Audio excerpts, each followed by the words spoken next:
Over in Nigeria, development in the oil palm sector involving PRESCO Nigeria PLC seeking to acquire SIAT Nigeria Limited. PRESCO Nigeria PLC, which operates in the agricultural sector with the main focus on crop production, palm plantation and processing, proposes to acquire SIAT Nigeria Limited SNL, a private company that also operates in the agricultural sector, for an estimated 21 billion naira in cash for consideration. Joining us to discuss further is Lawrence Messi. He's an analyst with Financial Derivatives Company Limited. Lawrence, you're very welcome. Starting with PRESCO first, we'll get to Apple later, but PRESCO and SIAT, well, what are the factors responsible for PRESCO looking at SIAT in order for this acquisition? Well, that's an interesting industry, and thanks for having me, by the way. Yes. So basically, PRESCO is looking to expand, at least that's what the report says. So they want to increase their production capacity, and they also want to increase their market share.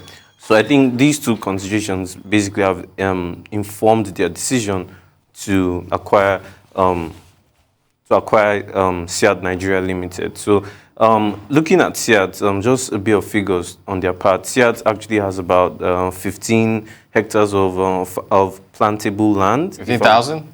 15 hectares. Oh, 15 hectares. Okay, good. All right. Of plantable land. Yeah. So I believe that's 15,000 hectares would be huge. Sorry, it was 15. Go ahead, keep going. Yeah. So it's for them, I believe maybe it's a no-brainer in a sense, because SIAT is maybe quite established, and SIAT also just had a recent acquisition of Raisin Palm, I believe that's the name, to increase their own capacity as well. What will be the impact on this as far as this acquisition is concerned for consumers? Well, I'm going to have to take you into industrial economics just a bit. Please, we welcome that. You go right ahead. Okay, so there's a clear distinction, not a clear, my mistake, sorry, but there's a distinction between what you call market share and market power. Okay. So market share is basically the percentage of the market you've acquired. So basically, if there are 200 million worth of sales and you sell 100 million, then your market share is 50%. Right. But then market power goes beyond that and looks to your ability to influence the price. So can you wake up one day and say, okay, I'm going to change the price from 5 naira to 10 naira? That's market power. And they are interconnected. So market power can be influenced by market share. So if you own 90% of the market, then obviously you will have market power to change the price. So PRESCO, from the few calculations I've seen from a report, PRESCO has about 47.2 billion naira in revenue, while their nearest competitor, which is also the second largest, Okomo Oil, has about 37.5 billion naira in revenue. So if you sum that up, that's about 84 billion, that's 84.7 billion.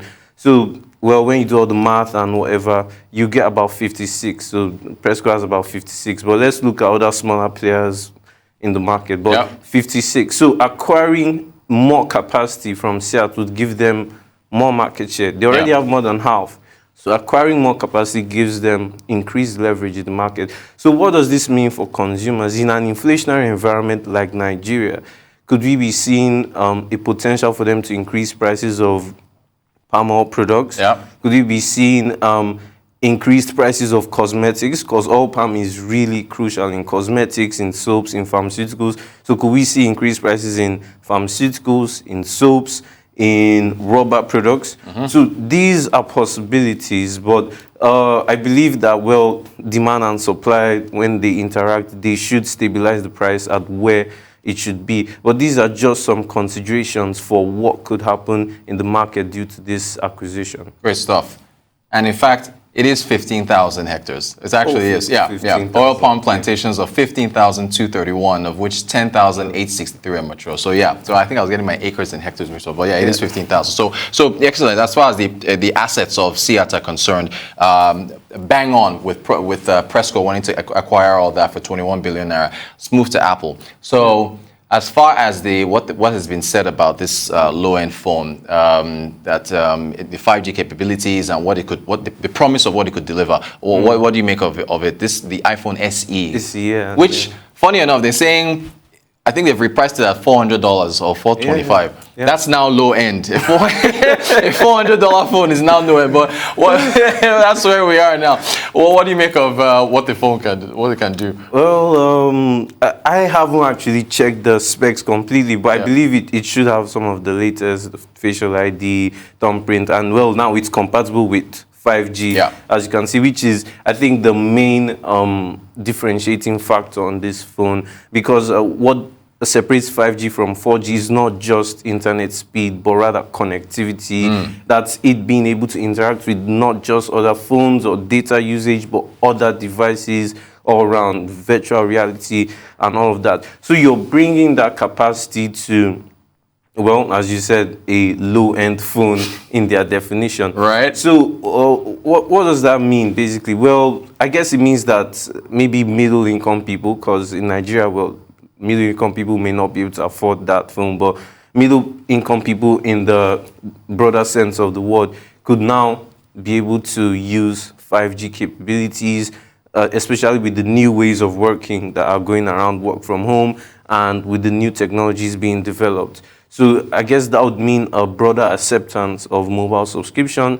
And in terms of competition, it also means that there also could be a lot of switch from Android technology to Apple technology. So would I say this is a smart marketing strategy, making a low-end phone 5G compatible? Yes, it's quite smart, because a recent survey showed that the latest users of iPhone SE, I believe the second generation, 26% came from Android phones. So you can see there's a lot of people want to be affiliated with the Apple brand as a luxury good. So providing a low-end Apple phone with such capabilities even makes the deal a lot more sweeter for consumers. So looking at 5G now, the adoption that we're seeing taking place across the different brands, and now low-end phones. I can't get over that. What does it mean for data costs? Well, I don't want to use a lot of technical knowledge, since I'm not a telecoms expert, but I do know some of the jargon. But I will just use it in layman terms. I remember 10 years ago when I was in junior high, to get 10 megabytes of data, you needed like 100 naira credit. Oh, wow. And then, but today, Well, and that was then when it was 3G, I believe, 3G, 2G. Yeah. But now, fast forward to maybe 6 years later, 18, 19, etc., you've got 4G LTE, and you're seeing data plans where you can get 75 megabytes for 100 naira. So that's what, the same price, but you're getting what, 650% increase in data. So now, this doesn't mean you're not spending a whole lot more. Back then, 10 MB was the vibe back then. But then, but now, 75 MB can... What is that? It can't help you send a WhatsApp message. Right, exactly. But the price is still more or less the same. Right. So what I'm trying to get to is that average data costs will reduce. That doesn't mean your data consumption won't increase. It will increase by probably 1,000-fold, probably. So with 5G, we have data plans 1.5 gigabytes per week. So with 5G, 1.5 gigabytes might not meet your data needs. You might have to transition to maybe 4, 5, 6 gigabytes per week. But your average cost per spend will definitely be lower with 5G. But there is something that we also have to note, and that's, well, the power situation in the country. So, I mean, mobile subscriptions are at 50% based on World Bank figures. Fintech adoption by EY report is 64%. But what about electricity? There's no, recently, residents of Lagos can testify that electricity has been somewhat awful this period. Yeah, I just reported it 20 minutes ago. TCN is blaming Gencos. Oh yeah, we know the problems. We know the problems. Like, if people don't have power to charge their phones, how do you exercise capability? And MTN and the Mafab already have the licenses for 5G, so it's now just to buy 5G-enabled devices to use with the 5G infrastructure being provided by telcos. But then you have to remember the power. What about the power infrastructure? We're going to bookend this conversation 10 years from now. What Lawrence Messi said about how much data costs are and then what it will be in the future in 2032. Lawrence Messi, Analyst with Financial Derivatives Company Limited. Thanks so much for joining us.